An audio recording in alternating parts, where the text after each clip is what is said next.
You can see breaking news coming in and you can see it on your screens. All of the numbers are beginning to come in from the Rajya Sabha. We're bringing you, as you can see on your screens right now, Uttar Pradesh. The numbers are starting to come in. Okay, remember, in Uttar Pradesh, the big question, obviously, whether or not the BJP will secure more than the 7 seats that they were guaranteed to get. Remember, Samajwadi Party had the number for 3 seats. Our colleague Aman Sharma back to explain that to us. Aman, correct in telling our audiences, Samajwadi Party numbers for 3 seats, BJP numbers for 7 seats. Obviously, the question is whether they'll get an 8th seat or not. That's the big question right now? Yes, exactly. That is the 8th seat the fight is going on. There are 11 candidates now for 10 seats. Yeah. So the fight is between the SP and the BJP for that 8th seat. Sanjay Seth from the camp of the BJP, will he be able to get those numbers? And BJP earlier in the day has almost already declared victory. You know, there have been victory signs, and BJP is very confident that with the 2 MLAs of the Raja Bhaiya's party, 9 MLAs of the RLD which have voted for the BJP candidate, and 8 to 9 MLAs of Samajwadi Party, and 1 sole BSP MLA has also voted for the BJP candidate. So in a way, the opposition unity in UP seems to be in tatters, and you know, at least in this Rajya Sabha election is concerned, and that will be a big concern, I think, for Akhilesh Yadav. The counting has just begun. Within an hour or so, after an hour or so, maybe we will know what is the final result in Uttar Pradesh. Let me ask you a very rudimentary question, and this is something I wish we'd started our show with. In fact, proportional representation determines how Rajya Sabha elections in particular work. Tell our audiences what that means, because to some degree, these are supposed to be far more predictable in terms of what we think the results would be. Is that correct? They are supposed to be predictable. There are first preference votes, second preference votes. So everybody who votes for a first preference candidate also votes for a second preference candidate. So if you don't get adequate first preference votes, and the count goes to the second preference votes. BJP is hoping, in UP at least, that if Sanjay Seth does not able to make by any chance the first preference vote mark, he will surely make it in the second preference vote mark number. And so though it is very predictable, but you know, there's always this chance of cross voting if the whips, you know, are not followed by particular parties. And we have seen it in earlier Rajya Sabha elections also. You know, I remember the famous Rajya Sabha election of Ahmed Patel, which went down to the wire in the night in Gujarat some years back. So in a way, Rajya Sabha elections have become interesting since BJP has come to power, maybe in the center. They are far more closely contested than earlier, when it used to be no contest and more by consensus, and whoever is voting for whoever was very clear. But in recent times, we have seen election, and we are seeing that in Himachal today, in Karnataka, as well as in Uttar Pradesh.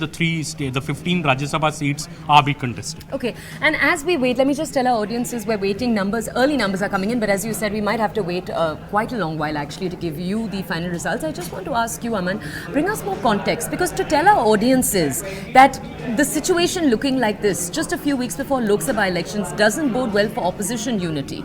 Are we being doomsdayers here, or tell our audiences? Well, I think it would be a bit unfair to link the Rajya Sabha results to the Lok Sabha. Lok Sabha people are going to vote. This is mostly the elected legislators who are voting. So I think extrapolating the Rajya Sabha results to, you know, the larger question of the India Alliance unity in Lok Sabha would be a bit too much at this stage. But of course, the question here is that are you not being able to keep your flock together? So if SP is not being able to keep its flock together within its own party, how will they manage an alliance with the Congress, with which they have given 17 Lok Sabha seats? How will the cadre be as joint on the ground? You know, these does not portend good signals, because the message that goes out from the opposition camp is that even in a Rajya Sabha election, we are not being able to, you know, hold our fort together.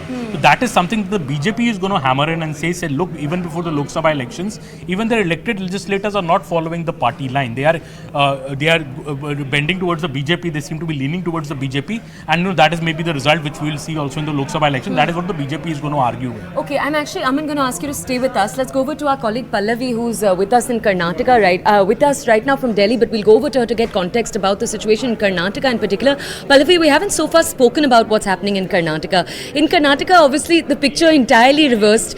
It's believed that a BJP MLA has cross-voted for the Congress. Pallavi, DK Shivkumar, very confident till yesterday that no Congress MLA will do any kind of cross-voting. So, some good news coming in from Karnataka for the INDIA?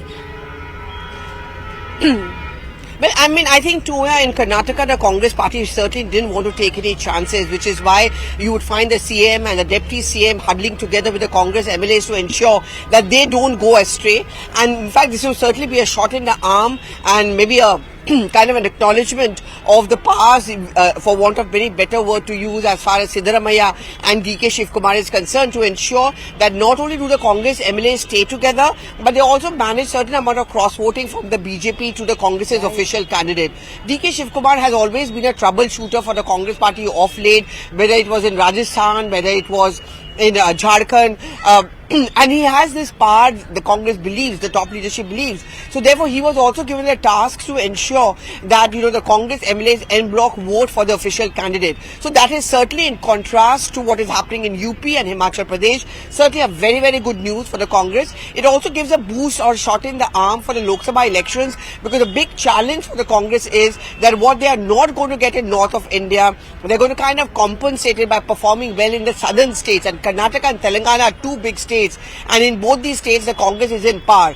If they had been cross-voting against the Congress party in Karnataka, it would not be a confidence-building measure, certainly. So this is a reason why the Congress would smile and hope that at least in the Lok Sabha elections from Karnataka, the Congress has nothing to worry about. Okay, Pallavi, thank you. Pallavi, can I ask you to stay with us? I just want to go over to our colleague Harish Upadhyay, who's joining us from outside the Vidhan Saudha in Karnataka. Let's go to him for the numbers. Harish, one MLA we know has cross-voted, ST Somashekar, I believe. Can you just tell our audiences, we saw the kind of preparation the Congress in Karnataka did, taking all of the MLAs to a hotel yesterday night. Clearly, all of that seems to have panned out for them. Bring us more context, please.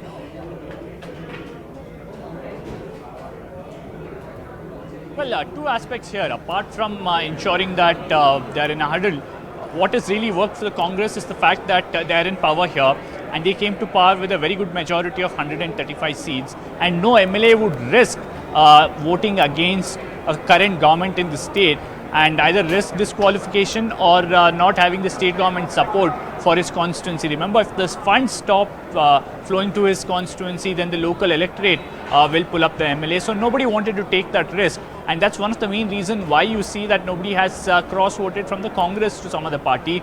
ST Somashekar was always a dicey candidate, a BJP MLA, but if you look at the history, in 2019, he crossed over from the Congress to the BJP to bring down the JDS Congress government and make way for a BJP government in 2019. But post 2023 elections, state elections here, we've seen him in a way getting close to the Congress leadership. There were questions on why he was not attending certain important meetings of the BJP. Will he switch over to the Congress? But now it's become a lot more clear. He's come out and voted against the party line, against the party's whip.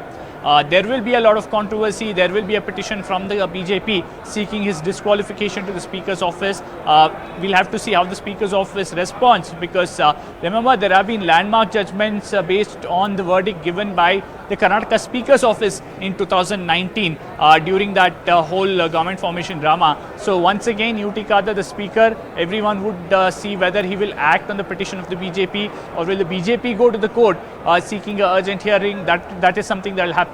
The second candidate was Shivram Hebar, another similar candidate who switched over from the Congress to the BJP in 2019. Questions on whether he wants to go back to the Congress was always doing the rounds for the last few months. Today, he has decided to stay away from voting and not turn up at Vidhan Saudha. So both these candidates, in a way, making it very clear on whose side they are.